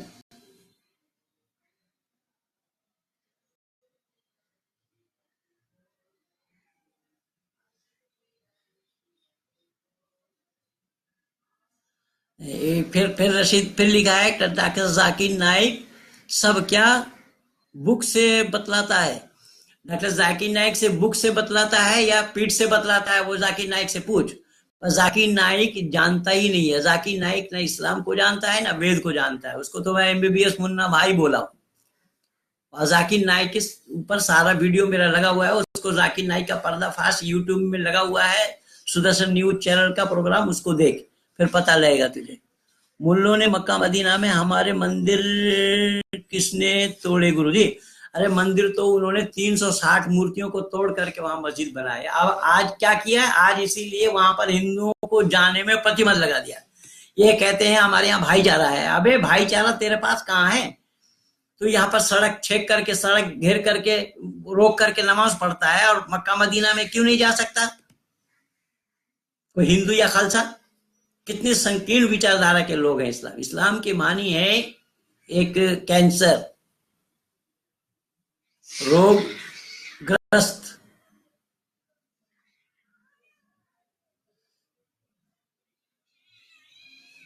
मोहम्मद बलात्कारों और आतंकवादी था, कोई रसूल नहीं। खैर वो तो आपके विचार हैं, कुछ भी हो, लेकिन हाँ वो उहुद के लड़ाई में अपने दांत तोड़वाए थे। तो लड़ाई करने में आप केवल खाली लोगों को मारेंगे, कोई मारेगा नहीं आपको।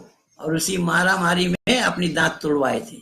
अब आतंकवादी थे या नहीं थे उस पर आप लोग विचार करें।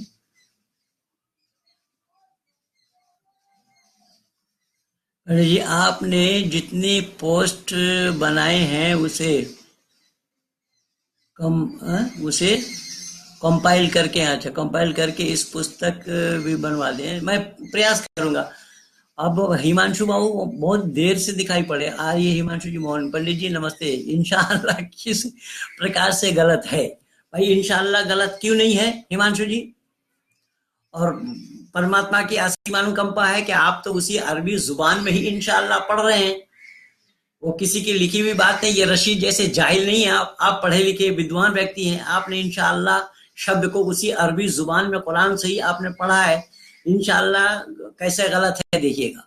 जो आतंकवादी है वो कह रहा है कि इंशाअल्लाह मैं मोदी का छक्का छोड़ाऊंगा, भारत का छक्का छोड़ाऊंगा, और हाफिज सईद तो अब कहने लगा इन कांग्रेसी सब ये पाकिस्तान पंथी हैं, ये जितने भी कांग्रेसी हैं सब पाकिस्तान पंथी हैं। तो इंशाअल्लाह ये हमारे पक्ष में है और इंशाअल्लाह वो हमारे विपक्ष में है, इनको सबक सिखाएंगे, ये इंशाअल्लाह कहने वाले कह रहे हैं। और जो हमारे सैनिक भारत में जो सेना में मुसलमान हैं, जैसे अभी पिछले दिन एक मरा है, वो भी तो यही कह रहा था कि इंशाअल्लाह हम इन आतंकवादियों का छक्का छुड़ा देंगे।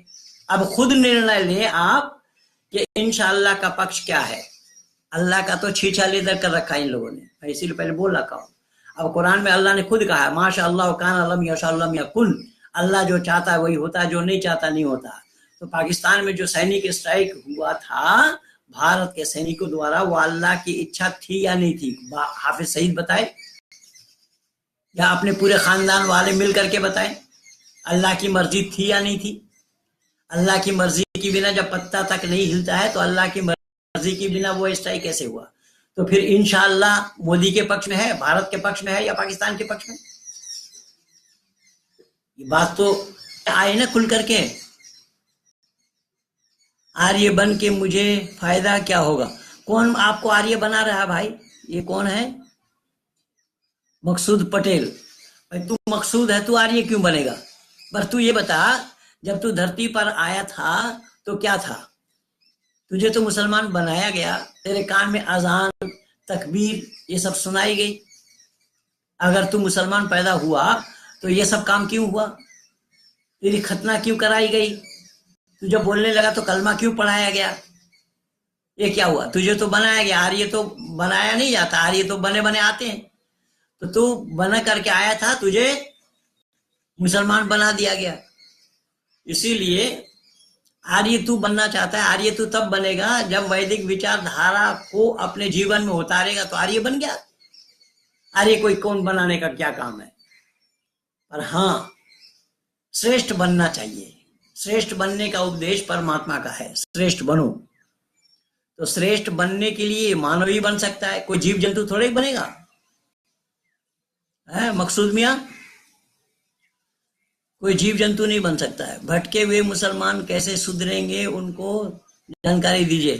भाई भटके हुए जो लोग हैं उसको भटकाने वाला अल्लाह है और हिदायत देने वाला भी अल्लाह है। वो महेंद्र पाल का काम ही नहीं है कि अल्लाह जिसको चाहते हैं भटका देते हैं, जिसको चाहते हैं रास्ता दिखा देते हैं, जिसको चाहते हैं गुमराह करते हैं, जिसको चाहते हैं रास्ता दिखाते हैं। वो तो अल्लाह का काम है, तो अल्लाह से फरियाद कीजिए। शुक्रिया पंडित जी। जी जी बहुत बहुत धन्यवाद आपको।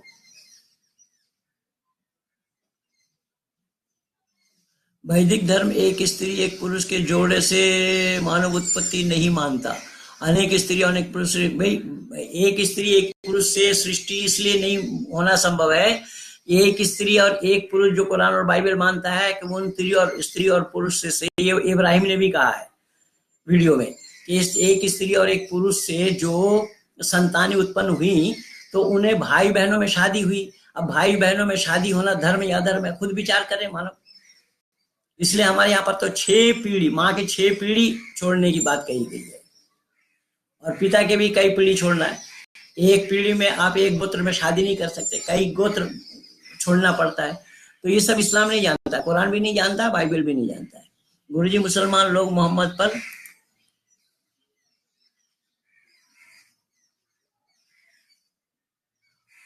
ईमान लाए और मोहम्मद किस पर ईमान लाया था? क्योंकि ईमान लाने वाला ही मुसलमान हो सकता है। तो मोहम्मद तो बोला खुद पहले ही कि कुल इन्नी उमिरतु अन अकूना अव्वला मन अस्लम वला तकुनन्ना मिनल मुशरिकीन। सूरा अनाम आयत नंबर 14 में अल्लाह ने जिक्र फरमाया है इस चीज को। महेंद्र भाई आपकी बातों पर बहुत यकीन होना चाहिए। आपने यकीन लिखा भाई और मेरा दिल खुश हो जाता है आपकी बातों को सुनकर। बहुत बहुत धन्यवाद है प्रसून जी, प्रशांत जी, प्रशांत सिंह जी ने लिखा है। टीकम चौधरी क्या लिखते हैं? मकसूद पटेल आर्य बनने के अनेक फायदे हैं। हाँ जी, समझा देना भाई टिकम सिंह जी इनको, मकसूद मियाँ को।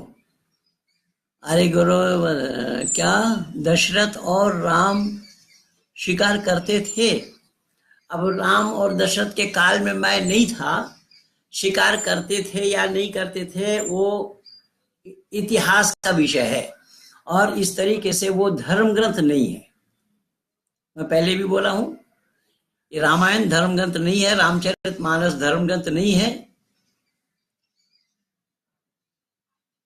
मुकुल शर्मा, मकसूद पटेल को 72 हुर चाहिए। हाँ, तो जब उसको 72 हुर चाहिए तो आर्य बन के क्या करेंगे? वो तो हुरों से वंचित होना पड़ेगा, हुर भी नहीं मिलेंगे, यहाँ गिलमा भी नहीं मिलेंगे। मोहम्मद की तारीफ तो नहीं, मोहम्मद की तारीफ तो नहीं करोगे। क्यों नहीं करोगे? देखिए ये कौन है? सुभाष शिव, ये छद्म नामी होगा शायद। तऊ नहीं करेगी, TAU लिखा है। तऊ नहीं करेगी, मोहम्मद की तारीफ क्यों करने जाएंगे? क्यों? कोई 52 साल की आयु में 6 साल की लड़की से शादी की थी इसलिए तारीफ करे क्या? या अपने जीवन काल में 11 शादी किए थे इसलिए तारीफ करे?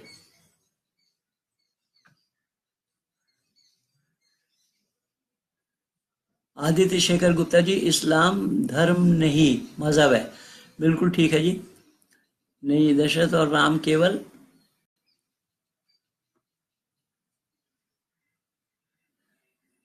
ये यूसुफ अली और मोहम्मद निजामुद्दीन ये दोनों मुसलमान नहीं हैं क्या? ये राम राम कर रहे हैं। अब पता नहीं कौन क्या है नहीं है, हम कहाँ तक किसकी किसकी खबर लेने जाएंगे और बताते जाएंगे। तो इसी तरीके से जो समय मैं दिया था, आधा घंटा ज्यादा हो गया, मैं 1.5 घंटा आप लोगों के साथ बिताया हूँ, आप लोगों के कुछ सुना हूँ, आप लोगों को कुछ सुनाया हूँ। आप लोगों से विनती है कि आप लोग मेरे इस वीडियो को ज्यादा से ज्यादा लाइक कीजिए, सब्सक्राइब कीजिए, और मैं आप लोगों को फिर अगले सप्ताह आप लोगों के साथ होऊंगा। अगले सप्ताह फिर मैं मिलूंगा आप लोगों से इन्हीं शब्दों के साथ। आज भर के लिए मैं यहीं पर अपनी वाणी को विराम दे रहा हूं। आप सब लोगों को बहुत बहुत धन्यवाद। ये प्रश्न उत्तर की श्रृंखला ये थी,